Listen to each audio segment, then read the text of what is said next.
Alô pessoal, eu estou um pouco rouco, minhas cordas vocais estão um pouco apagadas, mas vamos tentar falar sobre uma questão muito interessante de uma personagem que é chamado de Apolônio, né? Apolônio ou Paulo, segundo os historiadores, os eruditas da teologia moderna e a teologia antiga. Quem era Apolônio? Apolônio era um homem visionário, né? Poliglota, muito eloquente, tinha uma formação humanista muito grande, era um reformador religioso. Esse homem teve a oportunidade de estudar todas as religiões da época. Isso lhe trouxe uma bagagem tremenda. E segundo os historiadores, diz que existe uma grande semelhança entre ele e Paulo. O Paulo do Novo Testamento que nós conhecemos. Apolônio, ele fez muitos milagres. Também ele, além de ser um grande filósofo, ele também era um milagreiro. Interessante que Apolônio também foi um dos filhos, né? Filho no sentido de mestre, sendo aluno também da mesma pessoa que instruiu o apóstolo Paulo, Gamaliel. Então nós percebemos que Apolônio era um homem com conhecimento muito vasto, uma teologia prática, constante, reformada, com uma visão muito grande acerca do reino do eterno. Mas só que Apolônio, ele traz algo muito interessante, que é a semelhança do apóstolo Paulo. Alguns dizem que ele não era Paulo, mas dizem que há 3 cartas endereçadas a Paulo que foram escritas por Apolônio. Há uma distinção no contexto da carta aos Romanos e a carta de Gálatas. Aos Romanos, Paulo afirma uma certa dependência, mas já em Gálatas ele fala outro ponto, porque ele vai dizer que em Romanos a graça ela tem um poder salvístico, mas em Gálatas ele vai dizer que a graça não tem, que ninguém poderá ser salvo, ou seja, desculpa, pela lei, mas sim pela graça. Então nós ficamos em dúvida, lei ou graça? Quem está certo é Paulo ou Apolônio? Paulo vai dizer em Romanos que para aquele que possa alcançar a vida eterna, ele tem que crer com o coração e confessar com os seus lábios. Já Yeshua vai dizer para aquele homem conhecedor da lei, o doutor, que para ele alcançar a salvação, ele só precisa amar Deus acima de todas as coisas e amar o seu próximo como a si mesmo. Então nós percebemos uma contradição nesse contexto teológico. E aí nós não sabemos a quem acreditar. Apolônio estudou todas as religiões e ele começou a entrar na questão do miticismo. Quando ele se depara com a teologia que foi formada em Roma, estabelecida por Roma, mas vindo de uma idade bastante antiga, que são os adoradores do sol, o mitraísmo, né? Também ele faz uma mistura com o gnosticismo, e aí ele conclui uma divindade. E através desses comentários teológicos, filosóficos, ele começa a implantar a sua visão, a sua cultura no meio do povo romano e uma parte do povo hebreu que estava disperso, que foi através desse povo hebreu que Paulo ministra sobre eles e eles se convertem a Yeshua. Mas interessante, se você perceber bem, nas cartas paulinas, Paulo não diz que Yeshua é o Messias, nem que o Messias é Yeshua. Paulo também não cita a Trindade. Ele fala de um Deus único, porque a prática de Paulo estava na Torá, é a lei que predominava. Se você observar hoje, 90% dos pregadores, em suas citações, em seus argumentos, eles citam muito pouco Yeshua, mas todo o crescimento de suas mensagens está relacionado a quem? A Paulo. E assim na época existia esse mesmo questionamento, que as dúvidas e os discursos é direcionado a Apolônio, que era um homem que tinha uma posição muito forte no meio da comunidade, que era o contrário de Paulo em relação aos israelenses, mas em relação aos gentios, ele tinha um grande leque de oportunidade e de persuasão àquele povo.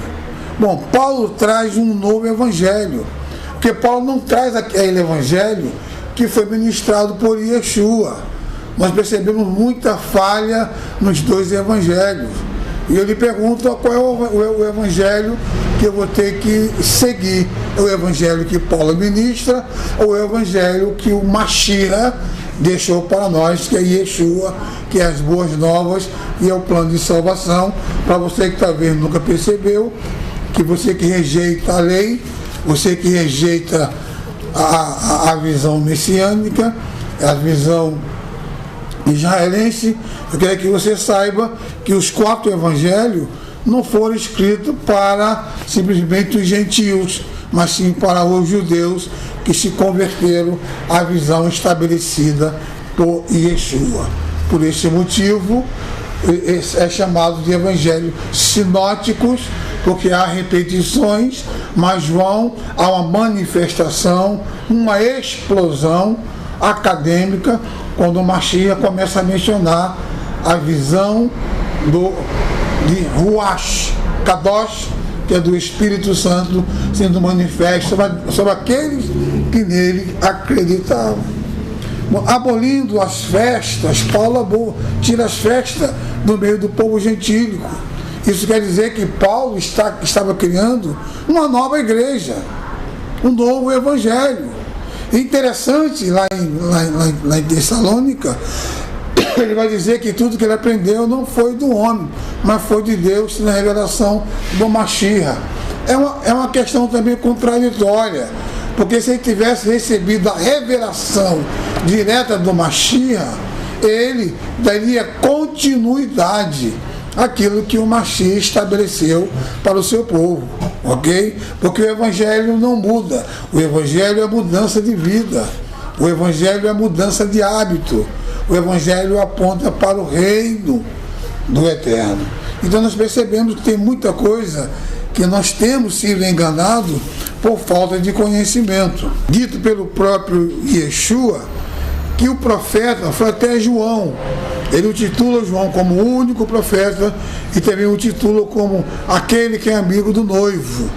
É uma questão bem contraditória para se discutir, mas é real, meus companheiros. Eu coloquei aqui um paralelo entre Paulo e Yeshua e seus procedimentos teológicos. Em Mateus 24:4, todos que viriam em nome de Yeshua, ele pede para que não dê muito crédito. E as pessoas vinham, faziam seus milagres em nome de Yeshua. Em João 6,70 ele diz, olha, eu escolhi só vocês, os 12, são os apóstolos, as 12 colunas, não mais do que 12. Se não mais do que 12, não pode existir mais apóstolo. Esses aí que você vê como apóstolos não são apóstolos. Porque não passaram pelo processo, o processo que o Mashiach teve com seus, foi a crucificação, foi a ascensão aos céus, os milagres e as aulas que foram dadas secretas para os discípulos. Em Atos 1:21, escolhi quem estava conosco. Ou seja, aqueles que estavam com o mestre e com os discípulos, ele o escolheu. Então só foram aqueles que foram escolhidos, os demais não foram escolhidos, então não são válidos. Em Gálatas 11:2, interessante que ele diz que o Evangelho é esse, para que não houvesse mudança. O Evangelho tinha que ser aquele que foi estabelecido, que foi ordenado pelo Mashiach. Hoje nós não ouvimos um Evangelho, a gente ouve palavras de ajuda e homens convencendo outros homens, sem a palavra. Lucas 10:25, ele diz: como recebeste a vida eterna? A vida eterna, ela vem quando nós amamos Deus acima de todas as coisas e nosso irmão como a si mesmo, porque nada é maior do que o amor, nada é mais perfeito do que o amor. Não adianta você ter fé, não adianta você ser um bom orador, mas não tem amor, para nada serve o seu conhecimento. Atos 9:2, ele diz: quem mandou eles perseguir os cristãos? Quem ordenou Paulo a perseguir os cristãos? Há um diz: não, mas foi um sacerdote, foram os homens lá que enviaram a Paulo. Paulo não poderia fazer nada sem que antes tivesse uma ordem expressa de Faraó. Ele não poderia, Herodes não permitia, tudo teria sido feito com ordem dele. Senão Paulo seria punido, porque está violando a lei da liberdade.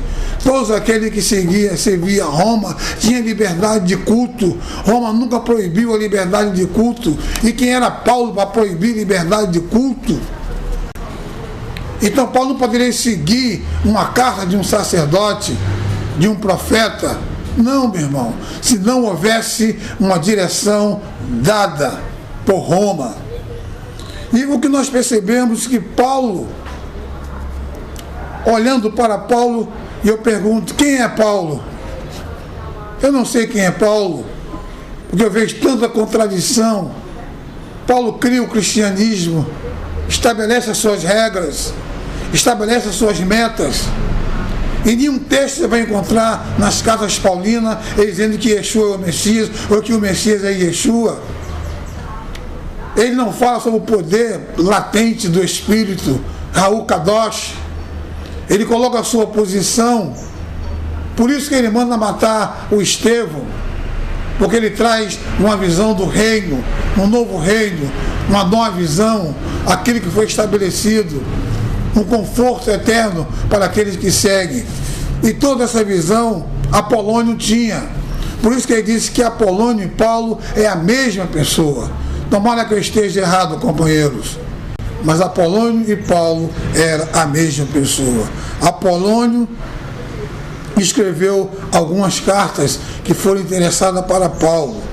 Apolônio, ele traz uma verdade, ele troca a lei pela graça, e Paulo faz a mesma coisa. Ele usa a lei para ministrar a Torá e depois ele tira a lei e coloca a graça. Meus queridos, o Evangelho é um, e aquilo que Yeshua deixou para que o seu povo fosse guiado. E ele estabeleceu metas, e essas metas estabelecidas têm que ser cumpridas. Ele disse: tudo passará, mas a minha palavra permanecerá. Eu quero dizer algo para você: eu não tenho nada contra Paulo, pelo contrário, um grande homem, verdadeiro, mas polêmico, e essas suas polêmicas me deixam com o pé atrás. E eu pergunto: quem é Paulo? Quem é Apolônio? Quem somos nós? Em quem devemos acreditar? Em quem devemos dar crédito? A palavra nos diz: conhecereis a verdade, e a verdade os libertará. Que o eterno Deus de Israel, Hashem, o abençoe poderosamente. Baruch Hashem Adonai Elohim. Shalom. Interessante, companheiros, que tem um ponto que é muito contraditório, mas na realidade tem sido atrativo a muitos pregadores, principalmente os itinerantes, quando ele se refere sobre essa questão da carta de Paulo a Efésios, quando ele diz que um nasceu para apóstolo, outro para evangelista, outro para doutor, outro para pastor. Eu gostaria que você entendesse essa questão, porque esse texto aí ele é totalmente fora. Porque na verdade Yeshua não separou ninguém, a não ser aqueles que foram separados com ele, de Atos 1:21 e de João 70, a qual ele escolheu aqueles, João 6:70, que ele escolheu aqueles para segui-lo. Ele diz: eu sou o bom pastor, não haverá outro. Eu sou o bom mestre, não haverá outro. Os apóstolos só foram aqueles que ele escolheu. Então esse texto de Efésios aí, ele está totalmente fora de contexto, não é verdadeiro, ele foi implantado, ou seja, foi uma visão paulina, Paulo que faz essa colocação para levar as pessoas até a ele e para seguir o ministério de Yeshua. Mas na realidade, queridos, todos aqueles que foram chamados pelo Mashiach. Ele não precisou usar nenhum intermediário para chamá-lo, para fazer parte do seu reino e do seu ministério. Que Deus te abençoe. Shalom.